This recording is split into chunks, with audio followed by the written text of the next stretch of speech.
안녕하세요. 변호사 조아영 채널의 조아영입니다. 20년차 전업주부에서 1년차 레지던트가 된 아줌마 차정숙의 성장 드라마 닥터 차정숙 잘 보고 계시나요? 저는 새 아이의 임신, 출산, 육아와 함께 변호사 업무를 시작했던 예전 시절을 회상하면서 엄청 재밌게 보고 있습니다. 그런데 이제 한참 재밌게 보던 중에 이제 차정숙이 남편의 불륜 사실을 인지하게 되면서 이혼 전문 변호사를 찾아가서 상담하는 장면이 나오는데요. 거기서는 이제 변호사가 분명한 증거가 필요하다, 현장을 잡은 증거가 필요하다, 이런 상담을 하는 모습을 보고 똑똑하고 능력 있는 닥터 차정숙의 경우에도 이혼을 막상 하려고 할 때 어떻게 해야 될지, 무엇부터 준비를 해야 될지 막막하게 생각을 하게 되잖아요. 만약 닥터 차정숙이 이혼을 한다면 어떻게 준비를 할지, 이혼 소송이 진행됐을 때 재산 분할이나 위자료는 어떻게 될지를 좀 가정에서 살펴보려고 합니다. 만약 차정숙이 변호사님을 찾아왔다고 하면은 네. 이혼의 시점에 대한 이야기를 같이 고민할 것 같아요. 사실 이 드라마에서도 닥터 차정숙은 남편과의 이혼 자체에 대한 아쉬움이나 이것보다 본인이 최선을 다해서 인생의 전부로서 지켜왔던 자녀들이 중요한 시점을 부모들의 이혼으로 인해서 망치게 되는 건 아닐지를 상당히 고민하고 있기 때문에 과연 이혼을 조금 미룰지 아니면 지금 하는 게 더 나을지 실제 닥터 차정숙이 하고 있는 가장 큰 고민인데요. 오늘 이혼 여부에 대한 고민보다는 이혼을 결심하고 이혼 소송을 진행할 때 어떻게 할지에 대해서 말씀드려보겠습니다. 이 드라마에 대해서 간단히 말씀드리면 이제 남편이 해외 연수 중에 최승희를 만나게 돼서 불륜을 시작하게 됩니다. 우연한 관계에서 최승희가 임신을 하게 되고 결국 둘째 자녀와 동갑인 딸을 낳게 되는데요. 그래서 혼외자가 있는 사안입니다. 그렇기 때문에 이혼에 있어서 유책 사유가 인정된다라는 것에는 의문이 없는 사안이에요. 남편의 불륜을 의심은 하지만 아직 혼외자가 있거나 불륜 사실을 확신하기 전 단계에서 이혼을 생각한다면 어떤 것을 준비해야 될지, 불륜을 어떻게 입증할 수 있을지에 대해서 일단 말씀드려볼게요. 일단 첫 번째, 차정숙은 남편의 옷을 정리하는 과정에서 고에게 여자 팔찌를 구매한 영수증을 확인하게 됩니다. 그리고 또 우연한 기회에 최승희가 그 팔찌를 차고 있는 것을 확인하게 되죠. 같은 팔찌일까? 이런 의문을 갖게 되는데 나중에 팔찌를 착용하고 있는 사실과 영수증을 가지고 불륜에 대한 증거로 쓸 수 있을까요? 일단 다른 증거들이 있다면 같은 증거로 쓸 수가 있을 텐데 결정적인 증거는 아니라고 저는 생각은 하고 있어요. 물론 여러 증거가 있다면 당연히 끼워서 유책성을 입증하는 증거로 사용할 텐데 사실 고액의 팔찌를 성인의 남녀가 아무런 의미 없이 주고받지는 않겠지만 그것만으로 바람을 피운다 이렇게 입증하기는 좀 어려운 증거이긴 합니다. 드라마에서 이제 두 번째로요, 차정숙이 불륜에 대한 의심을 거의 확신에 가깝게 이제 생각하게 되는 장면이 나오는데요. 남편 서인호가 해외 연수를 떠났다고 생각했던 그 기간이 해외 연수는 없었고 휴가를 냈었다는 사실을 알게 됩니다. 그때 이제 많은 충격을 받는데 그와 동시에 여행을 갔던 사진을 최승희의 SNS 사진을 통해서 확인을 하게 돼요. 해외 연수 일정에 동일한 지역에서 여행을 했던 사진을 확인하고 좀 놀라고요. 국내 이제 여행 일정들과 남편이 차정숙에게 연수 등을 이유로 해서 이제 외박을 했던 일정들이 겹치는 그 일정표를 확인하게 됩니다. 나중에 저희가 이걸 이혼 소송에서 증거를 쓰게 될 때 상간자와 나의 배우자가 여행을 갔다라는 정황만으로 불륜을 입증할 수 있을까요? 결정적인 근거는 아니라고 생각합니다. 다만 만약 이게 소송 중이라고 생각하고 여행지가 해외라는 것을 정확히 인지하게 된다면 출입국 관리소에 두 사람의 출입국 기록을 조회해 볼 수가 있습니다. 그러니까 출국일자, 입국일자, 출국한 나라가 동일하다면 단순히 우연이다 이렇게 얘기하기는 어렵겠죠. 물론 여기에 더 나아가서 명백한 사진까지 있다면 정확한 증거가 되겠지만 그렇지 않다고 하더라도 앞서 말씀드린 출입국 기록만으로도 두 사람이 어떤 불륜 행위가 지속되고 있었다는 증거로는 쓸 수가 있습니다.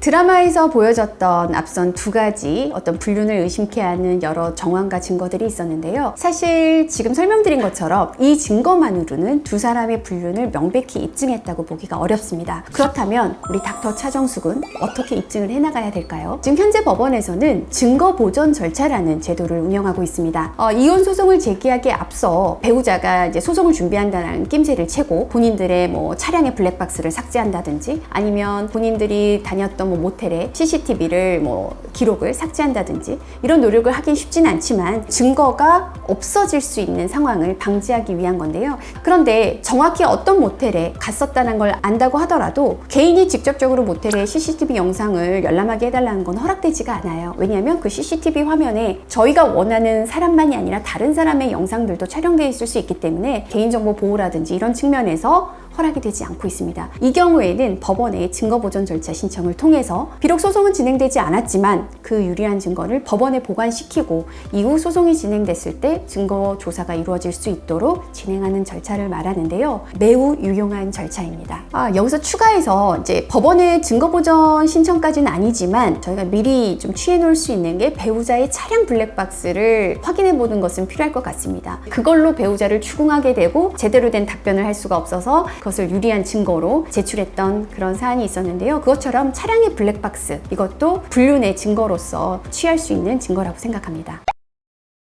지금 말씀드린 증거 외에 배우자의 불륜을 입증하기 위한 증거로서 쉽게 생각할 수 있는 증거 수집 방법들이 있는데요. 근데 생각보다 그 증거 수집 방법은 형사적으로 처벌 가능한 그런 행위들이 있기 때문에 또 유의하셔야 돼서 제가 몇 가지 소개해드리겠습니다. 제일 손쉬운 건 배우자의 핸드폰, 배우자의 메일을 열어봤을 때 상간자와 주고받았던 메일, 주고받았던 대화 내용 이런 것들을 캡처해서 이제 증거를 제출하는 경우들이 있을 수 있는데요. 배우자의 동의 없이 이메일이나 SNS를 통해서 증거를 수집하는 것은 정보통신망법 위반 행위가 되기 때문에 이에 대해서는 상대방이 고소했을 때 형사처벌이 가능합니다. 그렇기 때문에 적절한 증거 수집 방법은 아니지만 그래도 일단은 챙겨 놓으시면 좋을 수도 있습니다. 그리고요, 두 번째, 앞서 말씀드린 것처럼 이제 배우자의 불리한 정황을 이렇게 우리가 포착하고 나서 대화를 하다 보면 배우자가 순순히 외도를 인정할 때가 있습니다. 그것은 반드시 다시는 그런 행위를 하지 않겠다는 각서를 쓴다든지 아니면 그 대화를 녹취해서 불륜 행위를 인정하는 내용을 증거로서 남겨놓으시는 것이 필요합니다. 물론 바로 이혼을 제기하거나 그렇지는 않겠지만 시간이 지나고 나면 배우자는 자기가 인정했던 사실을 부인하면 그만인 거거든요. 어떤 외도를 했었지만 그거에 대한 객관적인 증거가 없는 이상은 배우자가 순순히 인정할 때는 반드시 그 증거를 남겨라. 이렇게 조언드리고 싶습니다. 그다음에 저희가 세 번째 생각할 수 있는 거는요. 그 드라마에서 많이 나오는데 차량이나 이런 곳에 위치 추적기를 달아놓는 것을 볼 수가 있어요. 실제로도 그렇게 하시는 분들을 봤는데 사실 위치 추적기를 다는 건 좀 분명할 수는 있지만 이것은 위치 추적 관련 법에서 금지하고 있고요. 이것은 막상 처벌이 된다고 한다면은 3년 이하의 징역 또는 3천만 원 이하의 벌금으로 처벌될 수 있기 때문에 하셔서는 안 되는 행위입니다. 이렇게 저희가 정리를 해보면